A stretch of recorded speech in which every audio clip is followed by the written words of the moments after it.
Alright, so quick recap catching up after that speedy time lapse, which I'm sorry about, but my throat is killing me. If you're watching this, we filmed this in December when I was sick, if y'all remember. If you're new to the show, I'm sorry. I normally don't sound this way. We have the amplifier all wired up. We have our ABS mount. This is going to go up underneath the seat. We also made up our wiring harness. This is all set and ready to go, all soldered up looking nice. This little pigtail right here is going to connect to our speed wire coming from here. What we do is we run a loop, which you can see the loop right here. This is the remote turn on loop that's coming from the radio, which is here. This is going to go to the backup camera that was already installed. Fernando's in the car now putting in the Bluetooth mic and going to run some loom over that and rerun it back into the dash because we just went ahead and pulled it all out inside of the car. We'll pretty it up the best that we can. The radio, the dash kit is all assembled. There again, always check your grooves. As you saw from the time lapse, I had to cut each one of these holes in order to get these screws in so that the radio was centered. It just happens sometimes, but it's not that hard to do, and it definitely makes the end result much more pleasing. Now what we want to do is go ahead and get this amplifier mounted to this ABS panel that we made. This is 1/4 inch ABS. We're gonna go ahead and drill it down, get our wires run, and get it into the car.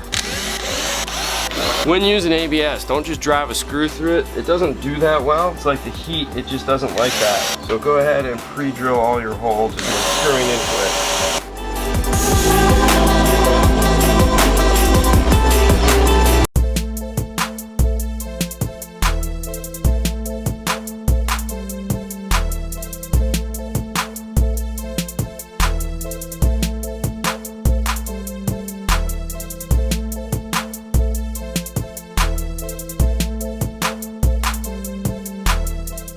Alright, so we're all good. Let's get this in the car. So the amp is set where we needed it to go. We've got our wire run. Followed the main wiring harness that goes right here. As you can see, we have our bundle here. This one right here is the backup camera. We went ahead and covered it in loom. We have our sub wire run back. Our ground is going to go right there. There's actually a spot for a bolt right there, so that's going to be cool. Now we need to just get this stuff up, over and into the dash, and of course the power wire in through the firewall. So let's take a look at that before we get all this other wire and figure out where we're going to put it. Now they already had an amp in here, so there should be a hole that we can already run through. We're just going to check it and make sure it's an okay hole. So what they did to run their power wire really sucked. See the big grommet right there? See those two little wires coming out of it? Well, there was a third that was the power wire. So right now that boot isn't actually in place, which means every time it rains, he's getting water in this car. That's just wonderful. So the plan is to cut the wires, pull them back through, put the grommet back in place, run them along with our power wire through the grommet the way it's supposed to be ran. So here we go. Alright, so in these Toyotas, they typically have a nipple on the bottom that you can run the wire through. This fiberglass rod here is what we're going to use to do that. We cut off the nipple on the outside. We're going to attach our 4 gauge and their extra 2 wires to it and pull it through the grommet. Sounds like fun, doesn't it? Of course, you got to lube it up. Alright, so what we're going to do to get this to work is we've gone ahead and split open this 4 gauge and removed the wire. That'll allow us to slide the fiberglass rod into it and tape it up nice and tight and give us some bite on it when we go to put it through. So we have it all taped up and ready to go. Let's give it a pull-in.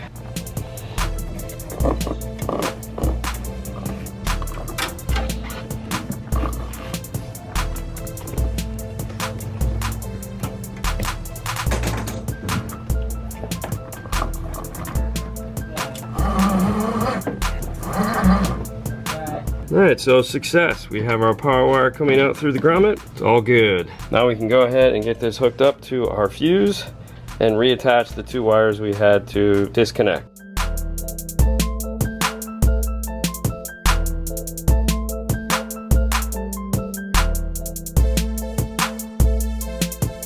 Power wire is in and the under hood is all back together, so his hood pin and siren will work. Whoever put those in, you should be ashamed of yourself for pulling out that grommet. Oh well, wouldn't be the first time.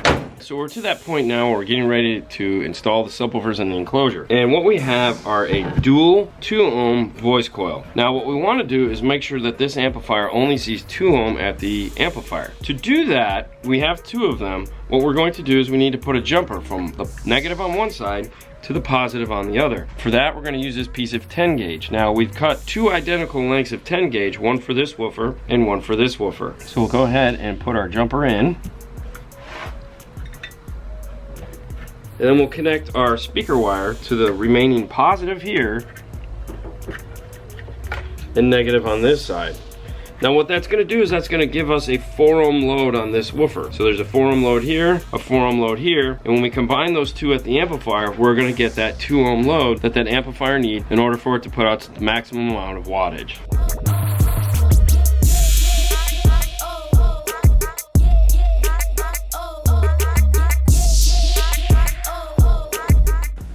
Ha ha ha.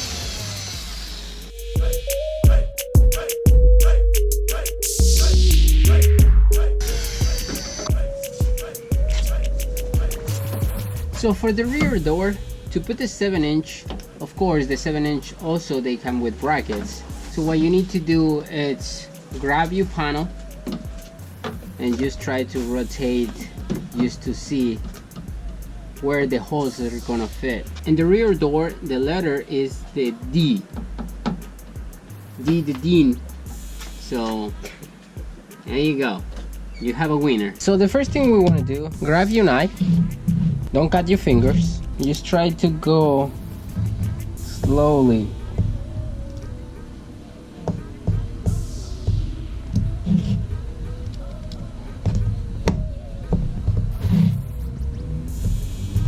And this one comes like pretty easy right there. Let's go get some foam and screw the speaker. So also I like to mark where it's up, where it's down. When I'm screwing my speaker, it's not gonna be upside down. I'm gonna drill a hole in here just to run my wire.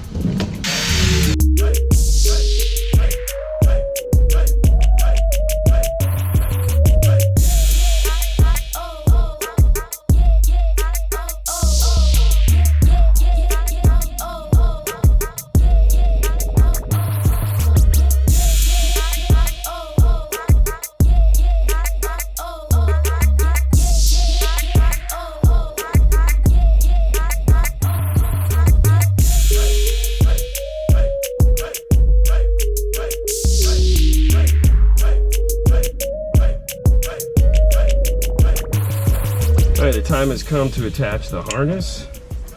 So go ahead and do that. Make sure we keep the antenna out front here. We have to reconnect our backup camera wires.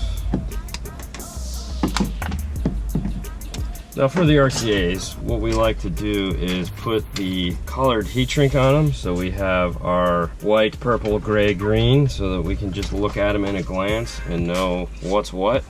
Now if you are fortunate enough to have one of these pickup trucks, go ahead and pull the center channel grill off. That way you can kind of reach your hand up into the dash and help pull these wires into place as you're sliding the radio into the dash. Now we only had 2 of these screws, so we're gonna go ahead and put the back ones in first, and we'll go try to find 2 more in our miscellaneous screw bin. Alright, we found 2 screws. Now we're gonna go ahead and plug the AC panel back in and we'll do some testing.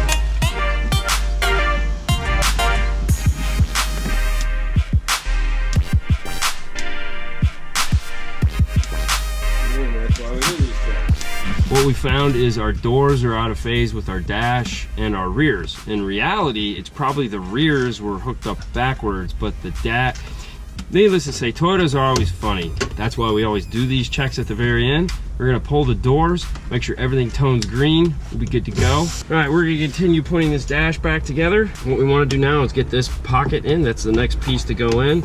We're gonna mount our USB there, so while he's flipping the doors around, I'm gonna go ahead and drill the hole, get this pocket. And test our 4 corners, make sure we have everything playing the way it's supposed to. All right, we'll go ahead and get it back in the center. Now before we turn on the subwoofer, we always like to just give it a listen and see how it sounds. We're gonna go ahead and start our favorite song over again. Now what we're gonna go ahead and do is do a software update on the radio, and then we'll come back in after the software update to just do one final pass through, do a little EQ testing, get everything perfect the way we want it. We're gonna go ahead and put the winglets back on the amplifier now, and also put this top piece back on the dash while we're waiting for the software update to be done. For those of you unfamiliar with updates, go to your manufacturer's website, in this case Pioneer Electronics. If you have a Kenwood, Alpine, so on and so forth. Go to your make model. In this case, this is a 1330. Most of them have a support page or a download page. Click on it, download yours. All right, so the update is done. We've gone ahead and tweaked all the panels, make sure, basically did our walk around, took the seat covers off, the sockies off of here. We're done. All we want to do is give it a final listen, make sure that everything is, you know what I mean?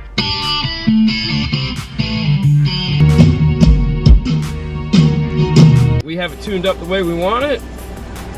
You happy? Yes. You like I'm it? happy. Yes. Sounds really good. It does sound really good. I mean, for a simple system, and this was pretty basic. I mean, small 5-channel amp. You know, he just wanted some bass, get rid of those bazooka tubes. He's got pounding bass now with those 210s. I'm pretty pleased. I like the way these sound. Yeah. These systems are nice, you know? They're a lot of work, but we can get them done in a day. We can get them out of here, and we can put a smile on people's faces. There you go. At the end of the day, that's all that matters. We're gonna go ahead and end this one right now. It's getting dark outside. We're gonna head home. You guys have a great night. On to the next one. You can say bye. Bye. Thank you.